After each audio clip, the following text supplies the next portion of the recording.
नमो भगवते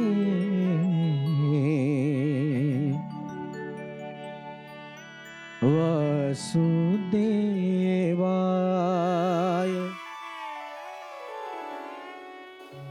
ओम नमो भगवते वासुदेवाय।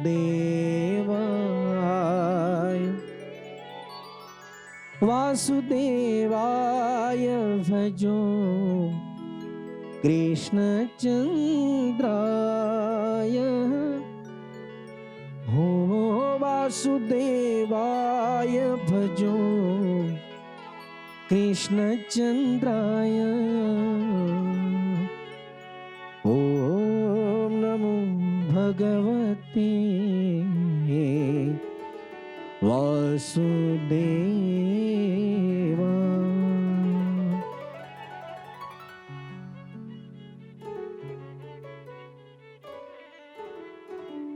भगवान नारदजी व्यासांना सांगतात, हे व्यास म्हणे, बस याच भजनाचा आनंद मी घेतला, आस्वाद घेतला. दासी पुत्राचा देह संपला, माझा देह संपला, माझा देह तिथेच त्याग झाला, प्रलय आला.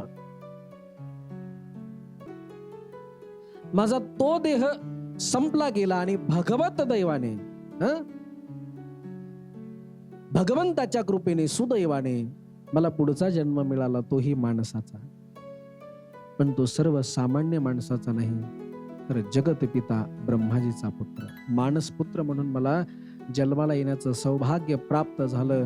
हे व्यासनंदन, हे व्यास महाराज, अरे त्रैलोक्यामध्ये या नारदाला आज सन्मान आहे.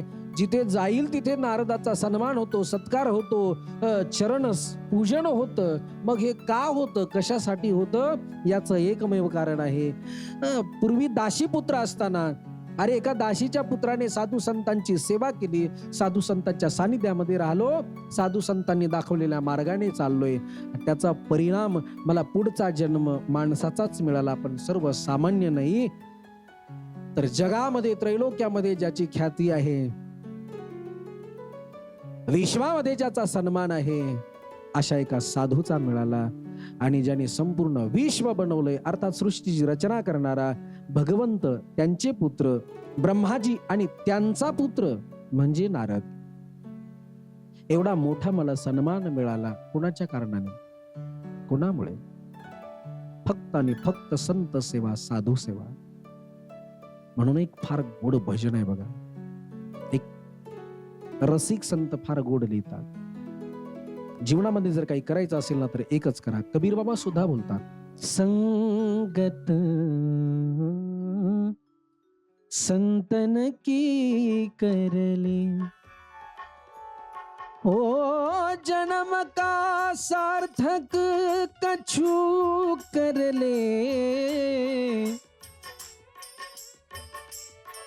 कबीर बाबा बोलतात, जन्म का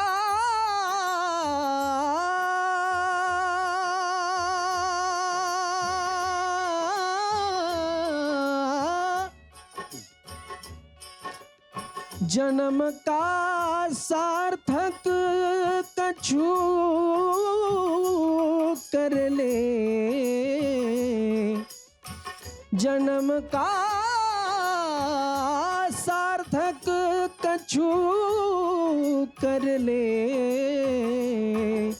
संगत संतन की कर ले, हो संगत संतन की कर ले संगत संतन की कर ले. संतन के संग लाग रे, संतन के संग लाग रे, तेरी बिगड़ी बनेगी. संतन के संग लाग रे, तेरी बिगड़ी बनेगी. संतन के संग लाग रे, तेरी बिगड़ी बनेगी. संतन के संग लाग रे, तेरी अच्छी बनेगी। ओ अच्छी बनेगी तेरी किस्मत जगेगी, वाओ। अच्छी बनेगी तेरी किस्मत जगेगी। साधु के संग संतन के संग प्रभु के संग लाग रे, वीवो। तेरी अच्छी बनेगी। संतन के संग लाग रे, तेरी अच्छी बनेगी। संतन के संग लाग रे, तेरी अच्छी बनेगी। संतन के संग लाग रे, तेरी अच्छी बनेगी। जय हो, हरि बोल।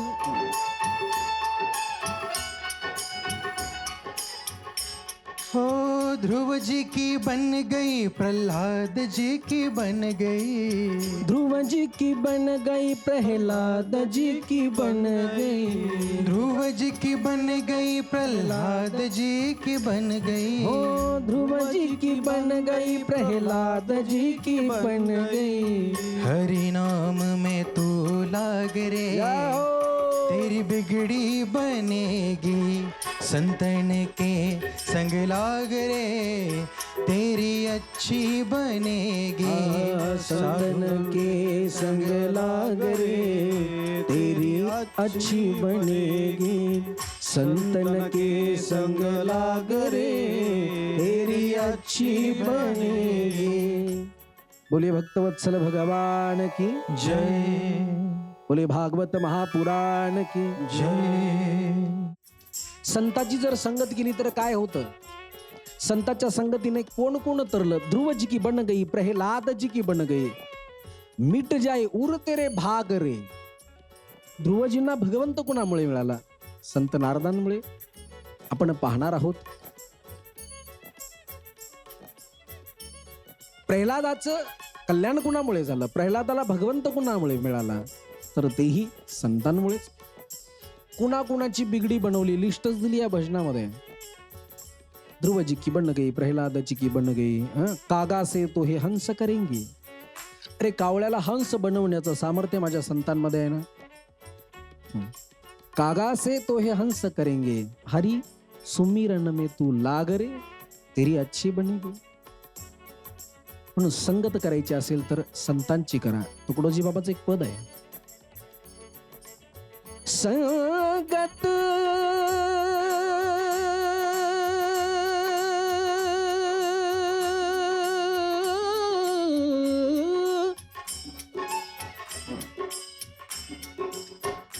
संगत मत करना खोटी.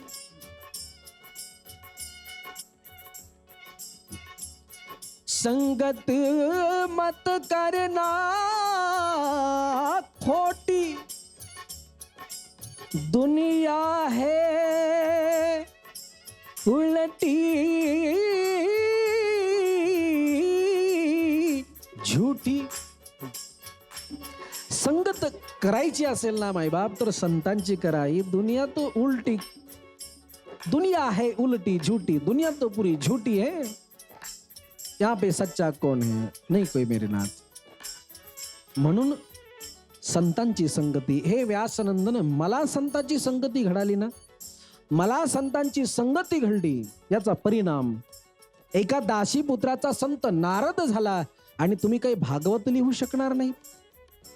म्हणून काळजी करू नका. नारदजी व्यास महाराजांना चतुश्लोकी भागवत आता देतात. नारदजी बोलतात, हे व्यास महाराज काळजी करू नका. जे मला माझ्या पिताश्रींनी ज्ञान दिलं मी तेच ज्ञान तुम्हाला देणार आहे. जे ज्ञान भगवान विष्णूंनी ब्रह्मदेवाला दिलं, जे ज्ञान ब्रह्मदेवानी म्हणजे माझ्या पित्यांनी मला दिलं, आता तेच इति गुह्य ज्ञान मी तुम्हाला देणार आहे, ज्याला चतुश्लोकी भागवत म्हणतात. नारदजी व्यास महाराजांना असे 3 बोटं लावतात आणि संपूर्ण चतुश्लोकी भागवत व्यास महाराजांना देतात. अहमेवा समेवाग्रे नान्यद यद सद सद परम. अर्थात अहमेवा समेवाग्रे नान्यद यद सद सद परम. अरे ब्रह्मा, या विश्वामध्ये आधी मीच होतो. जे जे तुला दृष्टीने दिसतं ना ब्रह्मा, ते माझं रूप आहे. आणि दुनिया बनवण्याकरिता मी कुठलं मटेरियल वापरलं नाही रे. जे दिसतं ते मी झालो. माती मी आहे, खडे मी आहे, दगड मी आहे, पाणी माझं स्वरूप आहे, वृक्ष माझं स्वरूप आहे, हवा माझं स्वरूप आहे. अर्थात जे दिसतं ना ते भगवंत स्वरूपच आहे, भगवंताचंच रूप आहे ना. चतुश्लोकी भागवतामध्ये हे ज्ञान देतात. व्यास महाराजांना संपूर्ण ज्ञान नारदजी देतात. व्यास महाराज श्रवण करतात. आता मात्र व्यास महाराजांना एक चेतना मिळते. चेतना, मन प्रफुल्लित होतं, मन प्रसन्न होतं.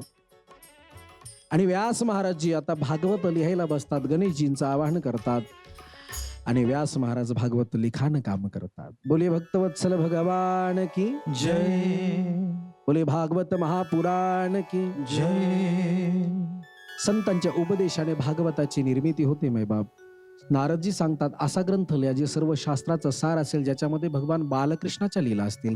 भागवतामध्ये दशमस्कंद संपूर्ण भगवंताच्या बाललीला आहेत, सर्व बाललीला.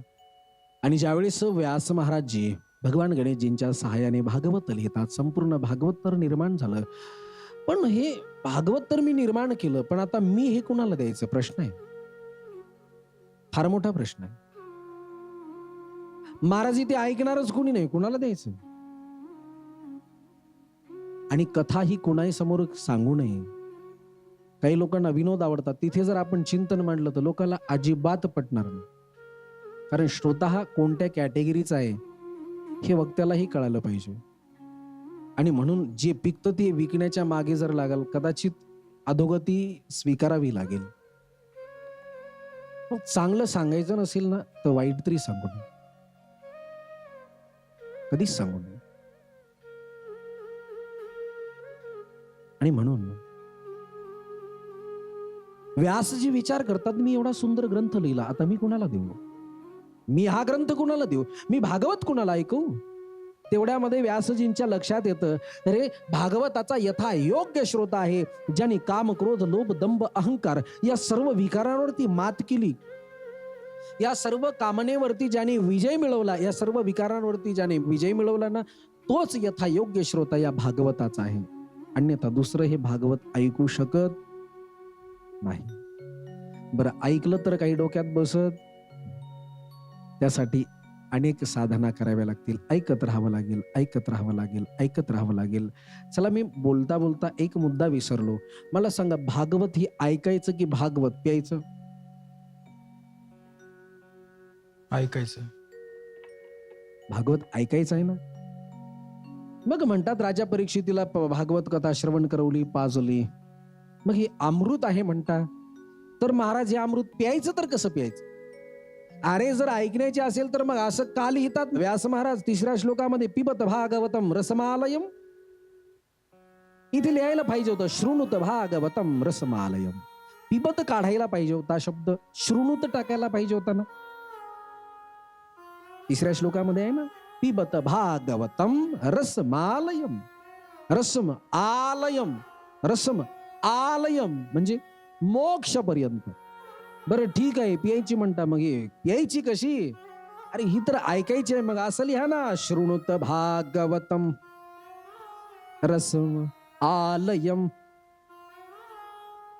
तरी ते फार गोड उदाहरण देतात. भागवत प्यायचंच आहे, ऐकायचं नाही. कारण ऐकलेली गोष्ट या कानाने ऐकतोय आणि या कानाने सोडतो. बोले भक्तवत्सल भगवान की जय. श्रीमद भागवत प्यायचं की ऐकायचं? म्हणतात ऐकायचं जर असेल तर मग पिबत भागवतम रसमालयम असं का लिहिता? लिहायचं ना शृणुत भागवतम रसमालयम. पण ऐका, माझं भागवत प्यायचंच आहे, ऐकायचं नाही. ऐकलेली वस्तू कानाने आपण ऐकतोय, या दोन्ही कानाने ऐकतोय. या कानाने ऐकतोय, या कानाने सोडून देतोय. म्हणून ऐकण्याची वस्तू कानाने आपण ऐकतो, या कानाने सोडून देतो. पण जी वस्तू आम्ही पितो ती मात्र पोटामध्ये जाते. ऐकणे वेगळे आणि पिणे वेगळं. ज्याला आपण पितो ते पोटामध्ये जातं, ज्याला आपण ऐकतो या कानाने ऐकतो या कानाने सोडून देतो. म्हणून बघा, भागवत हे प्यायचं आहे, तर प्यायचं कसं महाराज? तर या दोनही कानाने श्रवण करून आपल्या उदरामध्ये धारण करणे म्हणजेच पिणे. याला म्हणतात भागवत पिणे. म्हणून म्हणतात पिबत भागवतम रसमालयम. आणि पुढे मुहुरहो रसिका भुवी भावुका.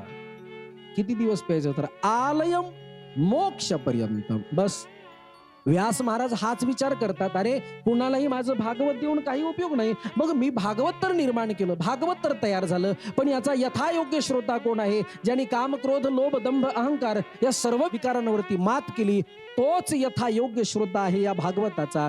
तोच भागवताचा प्रचार प्रसार करू शकतोय, तोच माझ्या भागवताचं अध्ययन करू शकतोय ना. भागवताचं अध्ययन तोच करू शकतो दादा. मला असा कोण आहे? कोण आहे? व्यासांच्या लक्षात येतं एकच आहे जो भागवताचा यथायोग्य श्रोता आहे. त्याचं नाव आहे शौक. म्हणजे व्यासजींचाच मुलगा. शौनकादिक ऋषी प्रश्न करतात, महाराज हे व्यासजींचा मुलगा आहे, ठीक आहे, यांचा जन्म कसा झाला? आणि यांचा जन्म आम्ही असं ऐकलं, जन्म घेताच वनाच्या दिशेने निघून गेले. मग असा कसा जन्म यांचा झाला? आम्हाला यांची कथा ऐकायची. निर्गुण ब्रह्माच्या समाधीमध्ये बसलेले शुकाचार्य कसे जन्माला आले? म्हणून शुकदेव स्वामींच्या जन्माची कथा सांगतात.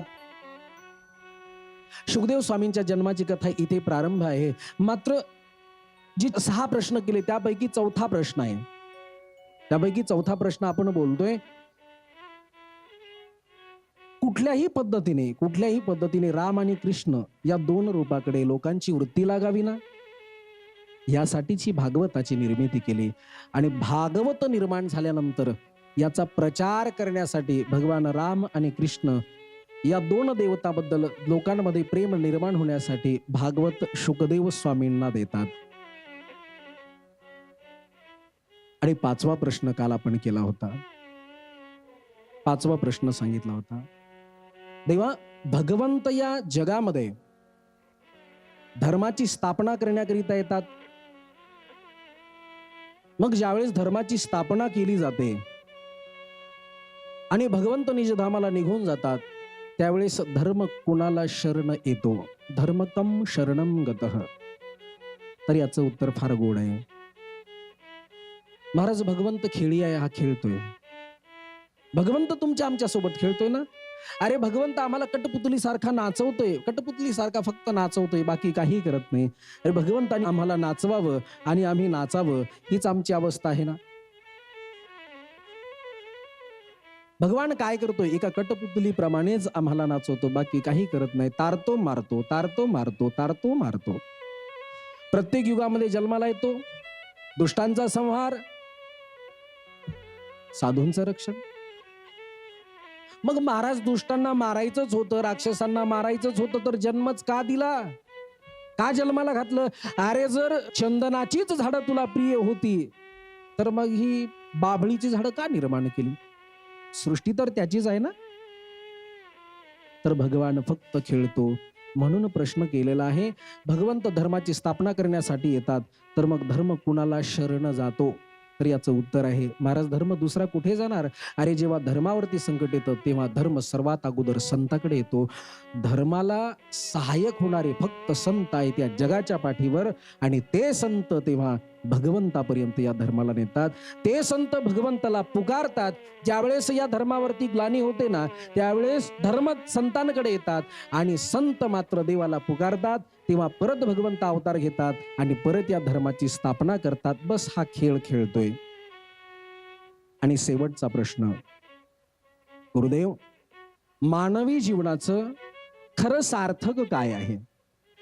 जीवनाला आलो ना, तर परम सार्थक काय आहे? अर्थात मानवी जीवनाचं परम कल्याण कशामध्ये आहे? तर बोलतात, बाबारे मानवी जीवनामध्ये आपण आलोत ना, तर भगवत प्राप्ती जर नसेल तर जीवन व्यर्थ आहे.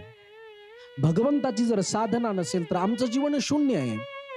भगवंताची सेवा जर नसेल तर आमचं जीवन शून्य आहे. म्हणून आमच्या मानवी जीवनाबद्दल खरं परमतत्व, खरं आमचं साधन, खरं आमचं ध्येय कोणतं असेल तर ते फक्त आणि फक्त भगवत प्राप्ती. हे 6 प्रश्न शौनकादिक ऋषी सूतजींना बोलतात आणि सूतजी या 6 प्रश्नांची ही उत्तरं देतात, जे की संपूर्ण भागवताचं सार आहे बरं. 4थ्या प्रश्नापासून कथेला थोडासा टर्न आहे, थोडंसं वळण आहे. आणि आता शुकदेव स्वामींच्या जन्माची कथा इथे प्रारंभ होते. बोलतात हे शुकाचार्य कसे जन्माला येतात, ज्यांनी संपूर्ण भागवत कथा श्रवण केली. तर शुकदेव स्वामींची कथा मी अगदी थोडक्या वेळेमध्ये सांगतोय. भगवान शुकदेव स्वामी पूर्वी गोलोक धामामध्ये पोपटाच्या रूपामध्ये राहत होते, निवास करत होते. भगवंताचा आणि राधाराणीचा पत्र व्यवहार हे शुकाचार्य करत होते. एक वेळची घटना, राधाराणीने शुकदेव स्वामींना आज्ञा केली, बेटा शुका, मृत्यू लोकामध्ये जाऊन या भागवताचा प्रचार प्रसार कर. भगवान शुकदेव स्वामी मृत्यू लोकामध्ये येतात. राधाराणीच्या सांगण्यावरनं कैलास पर्वतावरती एका शुक पक्षिणीच्या उदरी अंड्याच्या रूपामध्ये जन्म घेतात. इकडे मात्र बर्फीलं वातावरण, सर्व पशुपक्षी निघून जातात. अंड्याच्या रूपामध्ये भगवान शुकाचार्य पडलेले आहेत. इकडे अमर कथा म्हणजे भागवत कथा, ही अमर कथा आहे बरं.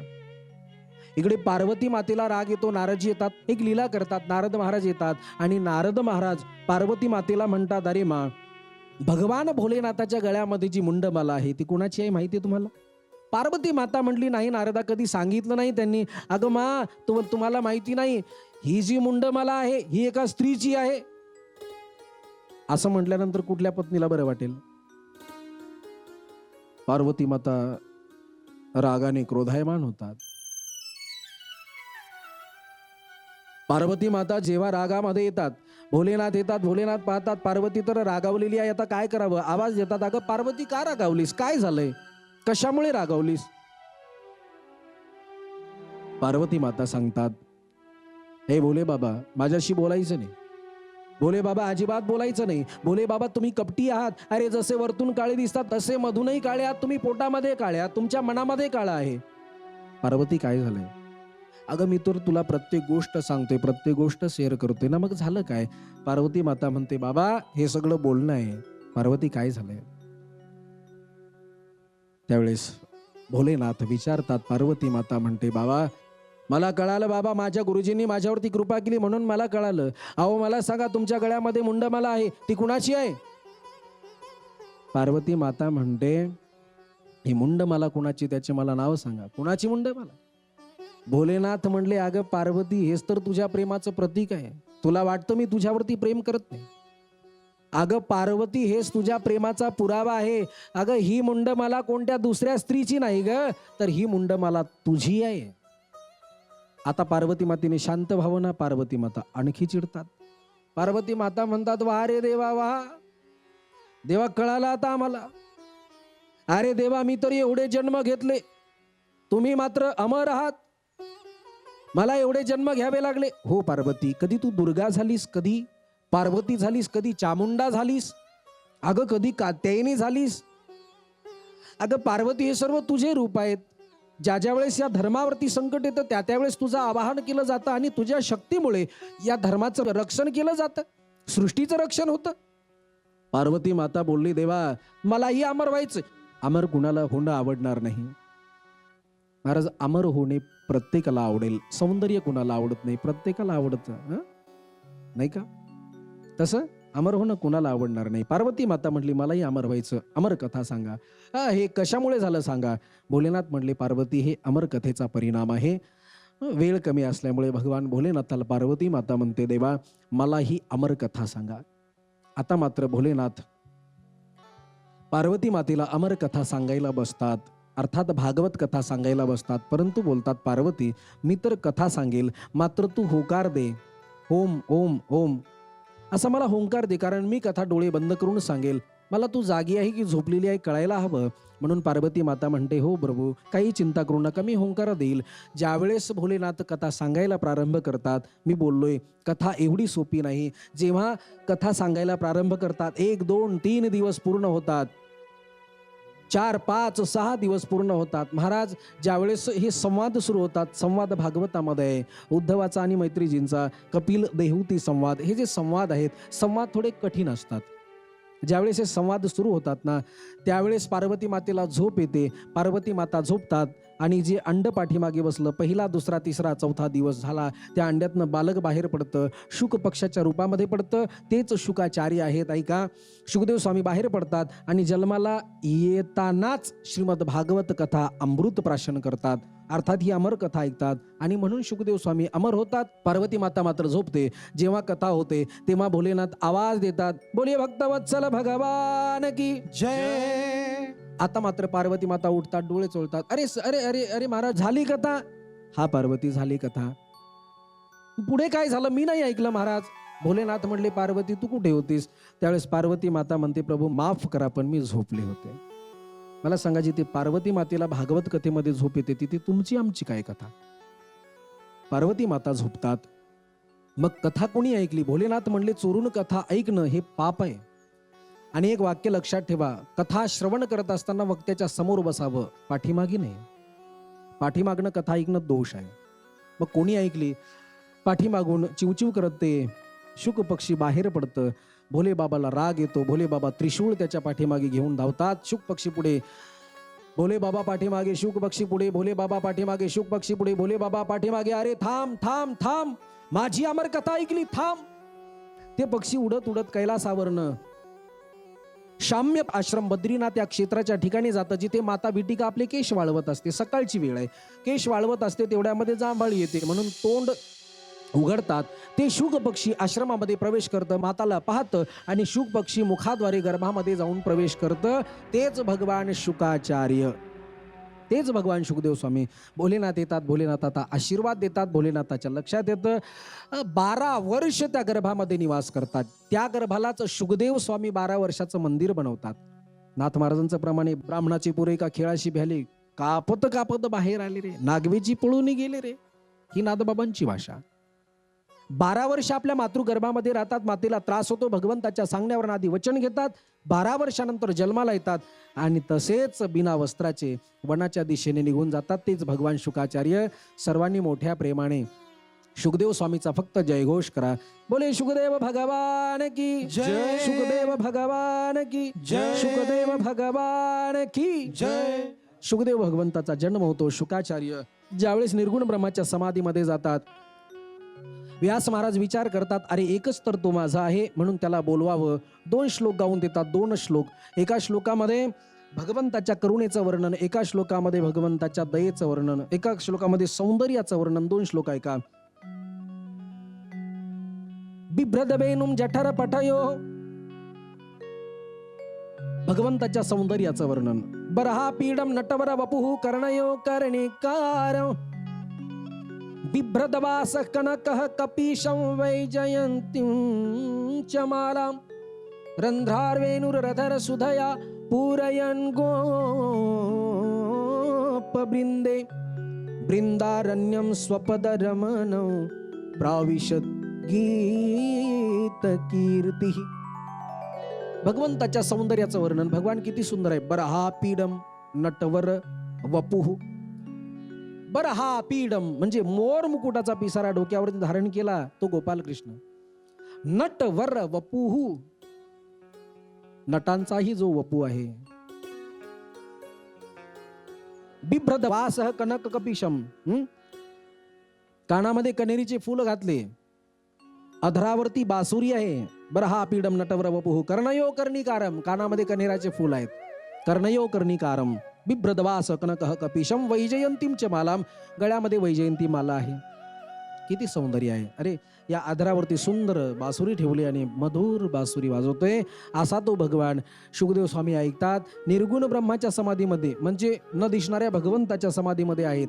आता मात्र त्याची मूर्ती या हृदयामध्ये साठवली जाते. आता मात्र थोडेसे उठतात. व्यासांना फार आनंद होतो, परंतु परत निर्गुण ब्रह्माच्या समाधीमध्ये जाऊन बसतात. व्यास महाराज परत शिष्यांना पाठवतात आणि देवाच्या करुणेचा श्लोक गातात. भगवान किती करुणावान आहे. अहो बकीयम स्तनकालकूटम जिघांशया पाय यदाप्य साध्वी, लेभे गतिम धातृचिताम ततोन्यम कमवा दयालुम शरणम ब्रजेमः. मारायला आलेली पूतना सायुजता नावाची मुक्ती यशोदा मातेला नंतर देतात, पण आधी पुतणीला देतात. एवढा माझा भगवंत दयाळू आहे. बोले भक्तवत्सल भगवान की. जय. सुखदेव स्वामी येतात, संपूर्ण भागवत श्रवण करतात आणि ते शुकाचार्य विचार करतात. मी एवढी गोड अमर कथा ऐकली. बघा, आपण जर एखादी वस्तू खाल्ली ना, आपण कोणाला तरी देण्याची आपल्याला इच्छा असते. अरे त्याही माणसाला खायला पाहिजे, फार गोड आहे, त्यानेही त्याचा आनंद घ्यायला पाहिजे. शुकाचार्यांची हीच अवस्था होते. तेवढ्यामध्ये शुकाचार्यांच्या नजरेसमोर एक दृश्य येतं, ते म्हणजे राजा परीक्षित. भगवान शुकदेव स्वामी म्हणतात, अरे एकच असा यथायोग्य श्रोता आता आहे, तो म्हणजे राजा परीक्षित. राजा परीक्षितला 7 दिवसामध्ये मरणाचा श्राप मिळतो. हीच कथा, भागवत कथा, भगवान शुकाचार्य राजा परीक्षितींना सांगतात. राजा परीक्षिती संपूर्ण कथा श्रवण करतात आणि 7 दिवसामध्ये सदैव भगवंताच्या धामाला निघून जातात. इथे शौनकादिक ऋषी प्रश्न करतात, गुरुदेव, राजा परीक्षितचा जन्म कसा झाला, आम्हाला थोडं विस्तारपूर्वक सांगा. इथे महाभारताला सुरुवात आहे. थोडस महाभारत. वरियाने शते प्रश्न. यदा मृधे कौरव शृंजयाना वीरेश्वतो वीरगतिं गतेषु वृकोदरा विदगदा विमर्शात् भग्नो रुदंडे धृतराष्ट्रपुत्री. मेरे नाथ, राजा परीक्षितीच्या जन्माची कथा ऐकायची असेल तर हे ऋषियो थोडंसं महाभारतामध्ये जावं लागेल. महाभारतामधलं अंतिम युद्ध आहे. भीमदादा आणि दुर्योधन एकमेकासोबत गदा युद्ध करतात. दुर्योधन मरायला तयार नाही, कारण दुर्योधन हा वज्राच्या देहाचा आहे. दुर्योधनाचं वज्राचा देह का झाला सर्वांना माहिती असेल. कारण दुर्योधनाची माता गांधारी लग्न ठरलं तेव्हापासून डोळ्याला पट्टी बांधते आणि ज्यावेळेस युद्धाची वेळ येते त्यावेळेस दुर्योधन कपटी आपल्या मातेकडे येतो आणि मातेला म्हणतो, मा, मला युद्ध जिंकायचे, काहीतरी उपाय दे मा, मला मरायचं नाही मा. गांधारी म्हणते, बाळा, उद्या रात्री निर्वस्त्र होऊन माझ्या सामोरी. दुर्योधन लाजतोय, माय अगं काय बोलतेस मा. त्यावेळेस गांधारी म्हणते, तुला जर वज्रदेही व्हायचा असेल तर निर्वस्त्र होऊन माझ्याकडे. मी माय आहे तुझी, माझ्या डोळ्यामध्ये ते सामर्थ्य आहे. अरे लग्न झालं तेव्हापासून मी डोळ्याला पट्टी बांधली ना, माझ्याकडे पातिव्रत्याचं सामर्थ्य आहे, म्हणून असं आहे. दुर्योधन विचार करतोय. मात्र रात्रीच्या वेळेला मातेची आज्ञा म्हणून निघतोय. तेवढ्यामध्ये देवाला चिंता, जर हा दुर्योधन वज्रदेही झाला तर माझ्या भीमाला मरणार नाही, म्हणून देव समोर येतात आणि देव हसतात. अरे वा रे दुर्योधन, एवढा मोठा झाला आणि बालकासारखा आई समोर जाणार, लाज नाही वाटत. मग अरे कमरेला फुलाचा हार तरी बांध. हा छली आहे याचं दुर्योधन ऐकतो ना आणि कमरेला फुलांचा हार बांधतो. ज्यावेळेस मातेसमोर हा येतो ना, दुर्योधन मातेसमोर येतो आणि माता आपली पट्टी खोलते. पाहते तर संपूर्ण वज्राचं शरीर होतं, मात्र एक हार आहे. म्हणून गांधारी माता म्हणते, अरे दुर्योधना, घात झाला. तुला तो छलिया भेटला, बरोबर, तुला तो द्वारिकेचा राजा भेटला ना दुर्योधना. हा मा, बस आता तुला कोणी वाचू शकत नाही. ज्याचा रक्षक तो आहे तोच इथे अजरामर आहे. महाराज, हे माहिती होतं. आणि म्हणून गांधारी माता दुर्योधनाला म्हणते, दुर्योधना, तू चुकी केलीस. गांधारी चांगली होती महाराज, परंतु संगत मी बोलून गेलो. संगत ही या आंधळ्या धृतराष्ट्राची होती, म्हणून तसं चालावं लागलं. बस म्हणून दुर्योधनाचं संपूर्ण अंग हे वज्राचं आहे, मात्र जांघ, कंबर मात्र कच्ची आहे. पण दुर्योधन मारायला तयार नाही, कारण युद्धामध्ये, गदा युद्धामध्ये ठरलेलं आहे कमरेच्या वर वार करायचा, कमरेच्या खाली नाही. मात्र दुर्योधन मरत नाही ना. भीमदादा थकतात. भीमदादा देवाकडे पाहतात. देवाला म्हणतात, देवा काय करू. भगवान म्हणले, भीमा भीमा भीमा, अरे दादा तुझी प्रतिज्ञा आठव भीमा. भीमदादा प्रतिज्ञा आठवतात. भीमदादाची प्रतिज्ञा डोळ्यासमोर येते. भीमदादा गदा उचलतात, गरा गरा गरा गरा फिरवतात, दुर्योधनाच्या जांघेवरती गदा मारतात. त्यावेळेस दुर्योधन रक्ताच्या थारोळ्यामध्ये पडतोय आणि दुर्योधन म्हणतोय, अरे भीमा काय केलंयस, हे युद्धाच्या नीतीमध्ये नाही रे. तू तर माझ्या जांघेवरती गदा मारलीस ना, प्रहार केलास ना, दोष केलास भीमा. तू काय केलंयस भीमा. हा प्रहार माझ्या जांघेवरती नको व्हायला होता. भीम म्हणतो, अरे तू युद्धनीती शिकवणार आम्हाला? अरे तुझ्यासारखा पापी आम्हाला नीती शिकवणार? ज्याला कधी नीती माहिती नाही तो आम्हाला नीती शिकवणार? दुर्योधन रक्ताच्या थारोळ्यामध्ये पडलाय, दुसरी गदा मारणार भगवंत थांबवतात. थांबा दादा, याला मारू नका. ज्याने एवढं पाप केलं त्याला एवढा सहजासहजी मरण कसं येणार? म्हणून याला जिवंत ठेवा. परिणाम, तडफडत तडफडत दुर्योधन मरणार. आता मात्र अश्वत्थाम्या येतो. 2 मिनिटामध्ये पुढे जातोय. अश्वत्थाम्या येतो. अश्वत्थाम्या विचारतो. अश्वत्थामा म्हणतोय, दुर्योधन म्हणतोय, पांडव सोडून माझी कोण अवस्था करणार? अश्वत्थाम्या तिलक करतो. अश्वत्थाम्या सेनापती बनतोय. अश्वत्थाम्या 5 पांडवाच्या पुत्रांना मारायला जातो. बाप 5 पांडव समजून 5 पांडवांच्या मुलाची शिरधडा वेगळी करतो. इकडे 5 पांडव जेव्हा येतात, पाहतात आपल्या मुलांची शिरधडा वेगळी आहे. इकडे मात्र द्रौपदी आक्रोश करते, जमिनीवरती पडते उठते, जमिनीवरती पडते उठते. अरे माझ्या चिमुकल्याला कोणी मारलं? का मारलं? कशासाठी मारलंय? काय दोष होता माझ्या चिमुकल्याचा? द्रौपदीची अवस्था माऊलीचं अंतकरण आहे. द्रौपदी रडते, आक्रोश करते. तेवढ्यामध्ये अर्जुनाला राग येतो. अर्जुन अश्वत्थाम्याला पकडून आणतोय. ज्यावेळेस अर्जुन अश्वत्थाम्याला पकडून आणतोय, बाप अश्वत्थाम्याला कसं मारायचं हे द्रौपदीला विचारते. द्रौपदी म्हणते, जर माझे 5 पुत्र मिळत असतील तर याला नक्की मारा, पण याला मारून माझे 5 मुलं जर भेटत नसतील तर याला मारण्यात काहीही अर्थ नाही. म्हणून याला मारू नका, याला जिवंत ठेवा. त्याचा अपमान केला जातो, मणी काढला जातो, मूछ कापली जाते, दाढी काढली जाते, अपमान केला जातो. आणि तिथे बसून हा अश्वत्थाम्या आता ब्रह्मास्त्र उत्तरेच्या दिशेने सोडतो, ज्या उत्तरेच्या गर्भामध्ये राजा परीक्षिती वाढतोय. ज्यावेळेस ब्रह्मास्त्र येतं, कारण ईर्ष्या मनामध्ये आहे म्हणून उत्तरेच्या दिशेने ब्रह्मास्त्र सोडतो. उत्तरेच्या दिशेने ब्रह्मास्त्र येतं. उत्तरा पाहते आणि उत्तरा भगवंताला आवाज देते, अरे देवा देवा देवा, पाही पाही महायोगिन. देवा मला माझी चिंता नाही, देव देव जगतपते, माझी चिंता नाही, माझ्या गर्भत्व शिशूची चिंता आहे, त्याचं रक्षण करा. भगवंत येतात, त्या बालकाचं रक्षण करतात.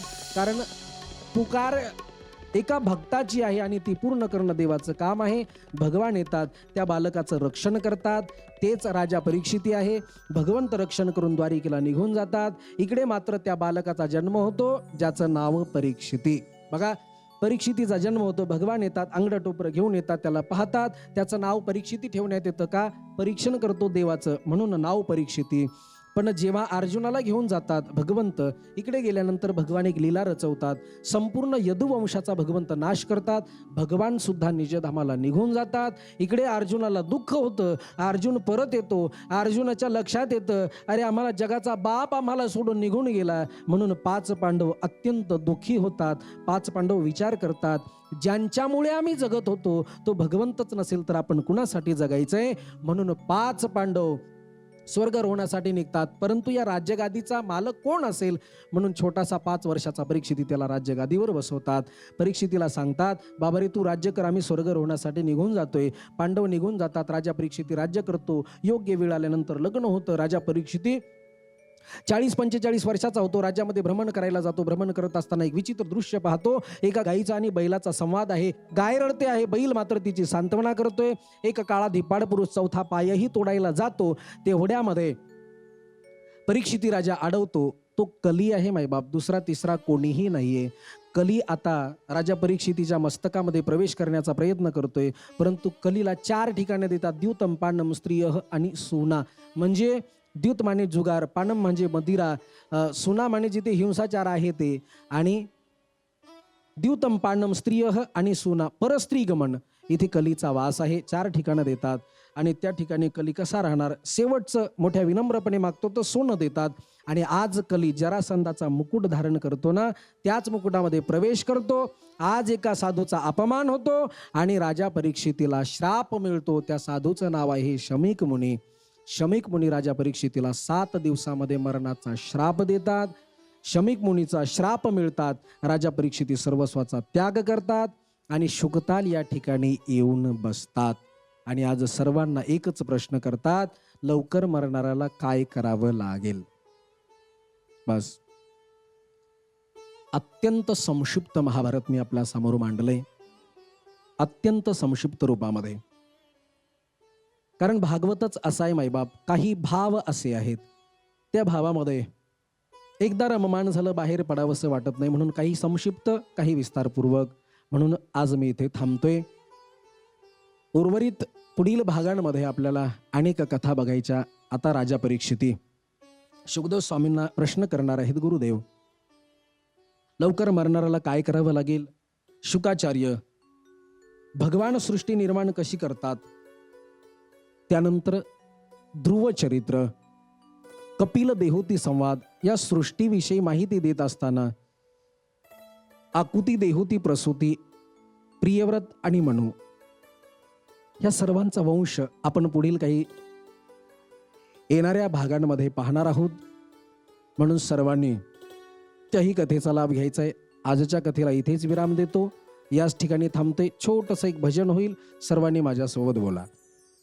हरे राम राम राम सीता राम राम राम, हरे राम राम राम सीताराम. कई बड़े प्यार से हरे राम राम राम सीता राम राम राम, हरे राम राम राम सीताराम राम राम. हरे राम राम राम राधे श्याम श्याम श्याम, हरे राम राम राम राधे श्याम श्याम श्याम. हरे राम राम राम राधे श्याम श्याम श्याम, राम राम राम राधे श्याम श्याम श्याम. हरे राम राम राम सीता राम राम राम, हरे राम राम राम. आइए प्रेम से.